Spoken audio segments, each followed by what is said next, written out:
सुप्रभात। मैं जगेंद्र राणा। कर्म, ज्ञान और उपासना। कर्म, ज्ञान और उपासना, ये हमारी आज की आध्यात्मिक चर्चा का विषय है। जिससे प्रकाश मिले, ज्ञान मिले, सही मार्ग दिख जाए, अपना कर्तव्य दिख जाए, अपना ध्येय दिख जाए, वो गुरु तत्व है। वो गुरु तत्व सबके भीतर विराजमान है। वो गुरु तत्व जिस व्यक्ति शास्त्र आदि से प्रकट हो जाए, उसी को अपना गुरु मानना चाहिए। वास्तव में भगवान ही सबके गुरु हैं, क्योंकि संसार में जिस किसी को ज्ञान प्रकाश मिलता है वो भगवान से ही मिलता है। वो ज्ञान जहाँ जहाँ से जिससे प्रकट होता है वो गुरु कहलाता है। परंतु मूल में भगवान ही सबके गुरु हैं। भगवान ने गीता में कहा है कि मैं ही सब प्रकार से देवता और महर्षियों का उत्पादक, संरक्षक, शिक्षक हूँ। अहमादिर्हि देवानाम महिषनाम च सर्वस्य। अर्जुन ने भी विराट रूप भगवान की स्थिति करते हुए कहा है कि भगवान आप ही सबके गुरु हैं। गरिया से गुरु गरियान। अतः साधक को गुरु की खोज करने की आवश्यकता नहीं है। यदि साधक को लौकिक दृष्टि से गुरु की आवश्यकता पड़ेगी तो वह जगत गुरु अपने आप गुरु से मिला देंगे, क्योंकि वे भक्तों का योगक्षेम वहन करने वाले हैं। योगक्षेमम वहाम्यम। तो असली गुरु वो होता है जो दूसरे को अपने शिष्य नहीं बनाता, अपना प्रत्युत गुरु ही बनाता है, अर्थात जीवन मुक्त बना देता है, दुनिया का उद्धार करने वाला बना देता है। ऐसा गुरु गुरुओं की टकसाल यानी खान होता है। वास्तव में जो महापुरुष गुरु होते हैं वो शिष्य नहीं बनाते। उनके भीतर ये भाव कभी रहता ही नहीं कि हमारा कोई शिष्य बने, कि कोई शिष्य बने तो हम बताएं। हाँ, उस महापुरुष से जिसको ज्ञान मिला है, जिनको ज्ञान मिला है, वो उसको अपना गुरु मान लेते हैं। जिनसे हमें शिक्षा मिलती है, लाभ होता है, जीवन का सही रास्ता मिलता है, ऐसे माता पिता, शिक्षक, आचार्य आदि भी गुरु शब्द के अंतर्गत आ जाते हैं।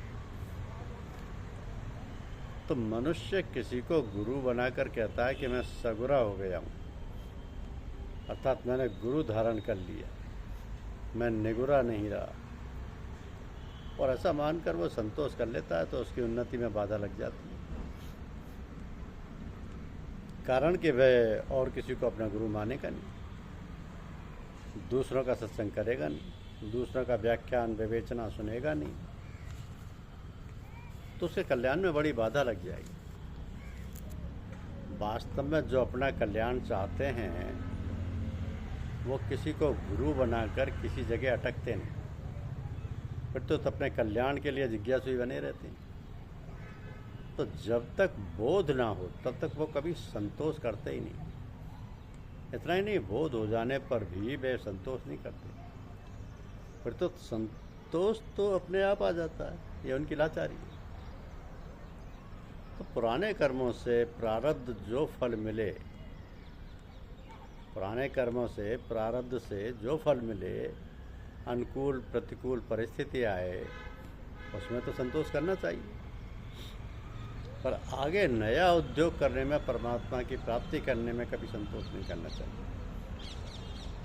अब जब तक बोध ना हो जाए तब तक सच्चे जिज्ञासु को कहीं भी अटकना नहीं चाहिए, रुकना नहीं चाहिए। यदि किसी महापुरुष के संग में अथवा किसी संप्रदाय में रहने से बोध ना हो तो उस संग को, संप्रदाय को बदलने में कोई दोष नहीं। संतों ने ऐसा किया। यदि जिज्ञासा जोरदार हो और उस संघ को अथवा संप्रदाय को बदलना ना चाहते हो तो भगवान जबरदस्ती उसे बदल देते हैं। बदलने पर सब ठीक हो जाता है, बदलने पर सब ठीक हो जाता है। तो इस सत्संग में प्रत्येक पंथ व समुदाय का मनुष्य सम्मिलित हो सकता है यदि वो सच्चा जिज्ञासु और प्रेमी है। रामाश्रम सत्संग में किसी भी धर्म का, किसी भी जाति का जिज्ञासु है, क्योंकि ईश्वर एक है और उसके मिलने का मार्ग भी एक है, और वह है मन की एकाग्रता। तो सत्संग इसी एकाग्रता के ऐसे अत्यंत सरल और उत्तम साधन सिखाता है जिन्हें प्रत्येक मनुष्य, चाहे वो वृद्ध हो या युवा, स्त्री हो या पुरुष, अत्यंत सरलता से सीखकर अमल में ला सकता है। तो निर्बल तथा अधिक समय ना दे सकने वाले मनुष्य यदि थोड़ी देर भी इस साधन को करते रहें तो थोड़े ही काल में वे बहुत कुछ उन्नति कर सकते हैं। अब प्रत्येक धर्म में 4 मुख्य बातें हैं। वैदिक भाषा में इनको कर्म, उपासना, ज्ञान और साक्षात्कार कहती है। इस्लाम इनको शरीयत, तरीकत, मार्फत और हकीकत कहता है। तो कर्मकांड अथवा शरीयत हर मजहब में अलग अलग है। जहाँ से उपासना या तरीकत का आरंभ होता है वो लगभग सबका एक ही है, केवल शब्दों का भेद है। मूर्ख बिना सोचे समझे आपस में लड़ते झगड़ते और एक दूसरे को बुरा भला कहते हैं।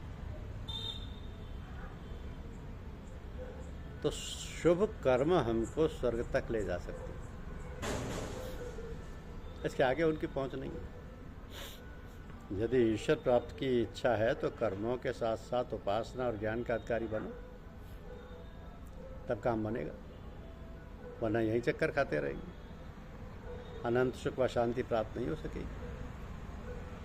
तो जो कार्य बाह्य इंद्रियों से किए जाते हैं उनको कर्म कहते हैं, और जो आंतरिक इंद्रियों, मन और बुद्धि से किए जाते हैं उनको ज्ञान और उपासना कहते हैं। ये शास्त्रों का मतलब। फिर से समझ कि जो कार्य बाह्य इंद्रियों से किए जाते हैं उनको तो कर्म कहते हैं, और जो आंतरिक इंद्रियों, मन और बुद्धि से किए जाते हैं उनको ज्ञान और उपासना कहते हैं। तो मनुष्य कर्म देखभाल कर और पढ़ पढ़ा कर सकता है, परंतु उपासना किसी जानकार से सीखे बिना नहीं आ सकती। उपासना चित्त की एकाग्रता एवं चित्त की एक विशेष अवस्था का नाम है, जिसके साधन सतगुरु से सीखने पड़ते हैं। परमात्मा और हमारे मध्य के चीज़ सतगुरु है, वो हमारा मार्गदर्शक है, जिसको हम मीडिया, बिचौलिया, वसीला या जरिया कह सकते हैं। बिना उसकी सहायता के हम किसी तरह प्रगति नहीं कर सकते। तो साधना के नियम होते हैं। साधकों को पूरा विश्वास परमात्मा पर होना चाहिए। हर अपने बड़े की इज्जत और छोटे के लिए प्यार और उसकी ज़रूरतों के यथाशक्ति पूरा करने की कोशिश करें, और उसके कसूर से चश्मपोशी, यानी अपने बराबर वाले के साथ मोहब्बत और हमदर्दी।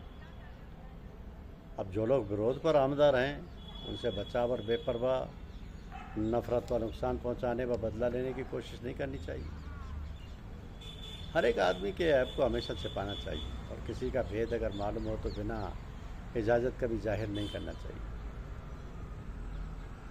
तो नौकर से वो काम लेना चाहिए जिसको हम करने में बिल्कुल बेबस हों।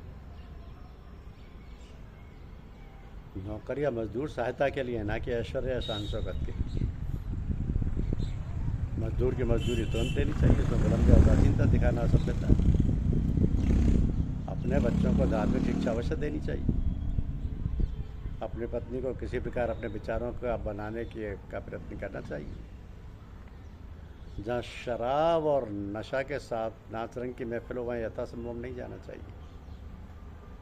सूर्योदय से पहले उठकर शौच आदि से निवृत्त होकर स्नान करना चाहिए।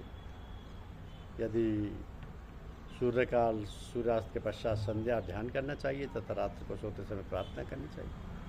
धन्यवाद।